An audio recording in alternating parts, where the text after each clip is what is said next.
सबको कॉन्ग्रेट्स कहना चाहूंगा गाइस, क्योंकि ये लास्ट वीडियो है प्रीपोजिशन ऑफ टाइम में। मतलब आज के बाद प्रीपोजिशन ऑफ टाइम खत्म और लास्ट वीडियो में हमको सिर्फ एक ही प्रीपोजिशन पढ़ना है जिसका नाम है बाई। अब बाई प्रीपोजिशन ऑफ टाइम में कहां कहां यूज होता है, बाई का मतलब क्या होता है।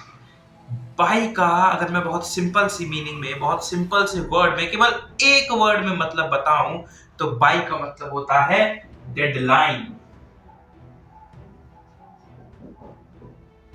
जी हाँ, डेडलाइन मतलब किसी काम को करने के लिए जब हम एक समय फिक्स कर देते हैं कि उस समय तक वो काम हो जाना चाहिए, उससे ज्यादा देर नहीं होनी चाहिए, तब हम बोलते हैं बाई। और बाई के साथ दोस्तों ध्यान रखिएगा, बाई के साथ हम यूज करते हैं डेफिनिट टाइम का।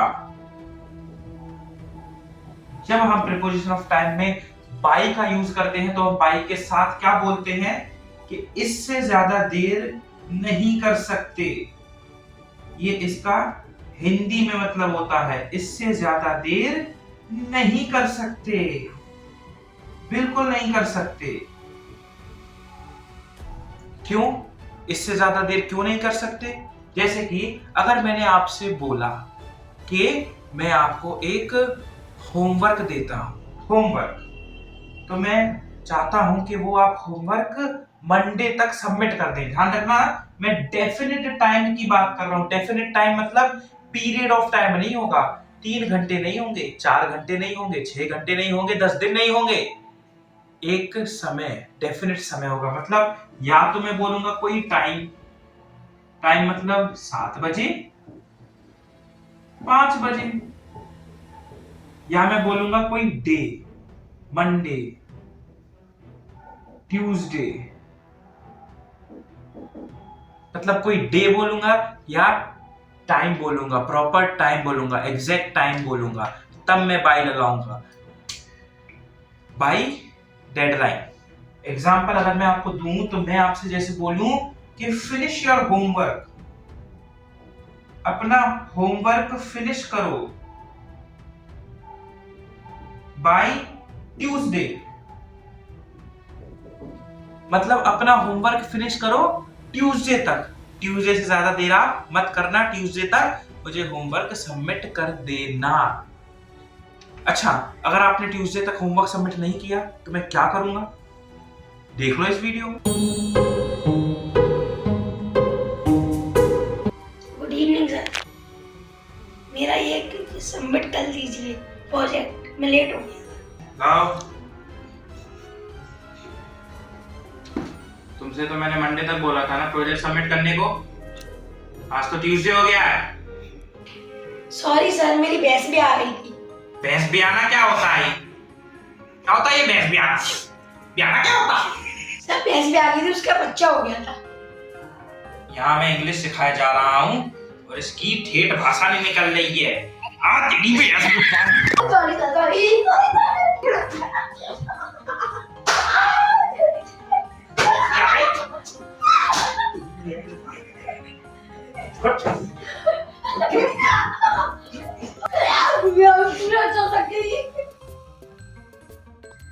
देखा क्या हो सकता है कि अगर बाई लगा के मैंने बोल दिया कि मंडे तक चाहिए और तुम ट्यूसडे को लाओ, बहुत गलत हो सकता है। आइए दोस्तों देखते हैं एक आध और एग्जांपल देख लेते हैं बाई के। बाई का एक एग्जांपल हो सकता है जैसे कि कोई बोले कि मैं दिल्ली मंडे तक पहुंच जाऊंगा, I will reach Delhi by Monday. इसका मतलब क्या होगा कि मैं मंडे तक दिल्ली पहुंच जाऊंगा। मंडे वो लास्ट दिन होगा जब मैं दिल्ली में रहूंगा। अगर मंडे निकल गया मतलब मैं दिल्ली नहीं पहुंच पाऊंगा, मंडे तक दिल्ली पहुंच जाऊंगा, that's it, by Monday. Monday से ज्यादा देर नहीं होगी मुझे दिल्ली पहुंचने में। एक और दूसरा एग्जांपल देख लेते हैं।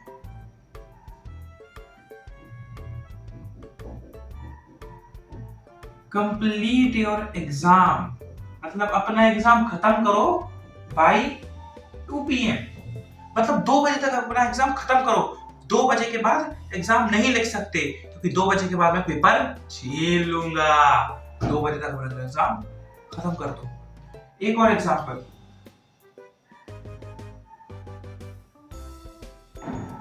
जैसे कभी कभार आप घर के बाहर जाते हो तो आपके पेरेंट्स बोलते हैं ना, बेटा 7:30 तक घर पे, 7:30 के बाहर नहीं जा सकते, 7:30 तक घर पे चाहिए, 7:30 के बाद आए तो बहुत कुछ गलत हो जाएगा। वैसे ही आपके पेरेंट्स बोलते हैं ना कि you should be home by 7:30 PM, मतलब 7:30 बजे तक तुम घर हो जाओ, 7:30 बजे के बाद नहीं आना, 7:30 बजे तक घर पे चाहिए आप मेरे को। सिंपल, समझ में आ रही बात? लेकिन अगर कभी आप 7:30 बजे घर नहीं पहुंचे, रात के 8 बजे, अरे 8 बजे पापा दिए नहीं, वरना मैं पिटता। क्या पढ़ाया? उससे क्या पता? 7:30 बजे घर पे आता, कब आ रहा है? 7 बजे आ रहा है? गणिया कितना? 7:30 की कही थी? 8 बजे? 8 बजे?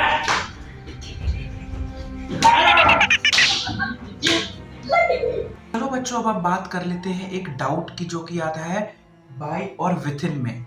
क्योंकि बाय भी प्रीपोजिशन ऐसा है जो कि समय के अंदर अंदर ही हमको बात करने की कहता है कि इस समय तक हो जाना चाहिए, उसके बाहर गए तो प्रॉब्लम होगी। और विदिन भी कुछ ऐसा ही करता है कि इस समय के अंदर मैं काम कर लूंगा। फिर इन दोनों में डिफरेंस क्या है? डिफरेंस ये है कि बाय का, विदिन का मतलब तो होता है के अंदर, विदिन मतलब के अंदर, कि मैं इस समय के अंदर ये काम कर लूंगा। बाय का मतलब क्या होता है? इससे ज्यादा देर नहीं कर सकता।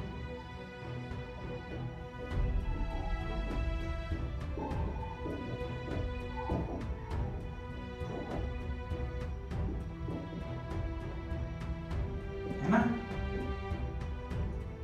इन दोनों में डिफरेंस क्या होता है? इन दोनों में डिफरेंस होता है टाइम का। विदिन की जब हम बात करते हैं, विदिन हम कब लगाते हैं? पीरियड ऑफ टाइम में। विदिन कब लगता है? पीरियड ऑफ टाइम के साथ विदिन लगता है। पीरियड ऑफ टाइम मतलब क्या होता है भाई? 2 आवर, एक समय का पीरियड है, समय अवधि है भाई। 3 दिन समय अवधि भाई। 2 मंथ्स समय की अवधि।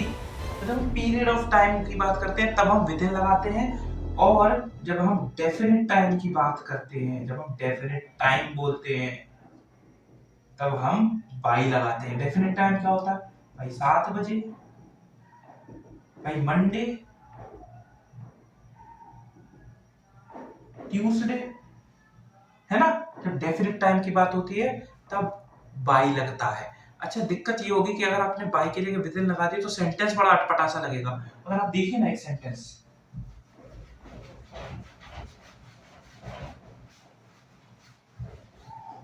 देखिए, I will complete this project with in Monday. ये एक सेंटेंस। दूसरा सेंटेंस देखिए, I will return your money by 3 days। अब इन दोनों सेंटेंस को ध्यान से देखो। I will complete this project, मैं ये प्रोजेक्ट मंडे तक कंप्लीट कर दूंगा। I will return your money 3 दिन तक दे दूंगा। ये कैसे अटपटे से सेंटेंस बन रहे हैं? मैं मंडे के अंदर अंदर ये सेंटेंस कंप्लीट कर दूंगा, ये प्रोजेक्ट कंप्लीट कर दूंगा मंडे के अंदर अंदर, और तुमको मनी दे दूंगा मैं 3 दिन तक। ये सेंटेंस अटपटे से लग रहे हैं। क्यों?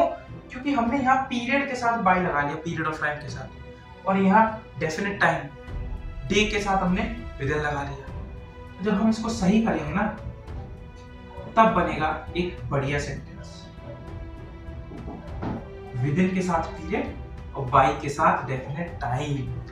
ये होता है डिफरेंस बाय और विदिन में। बस आज की वीडियो में सिर्फ इतना सा काम था।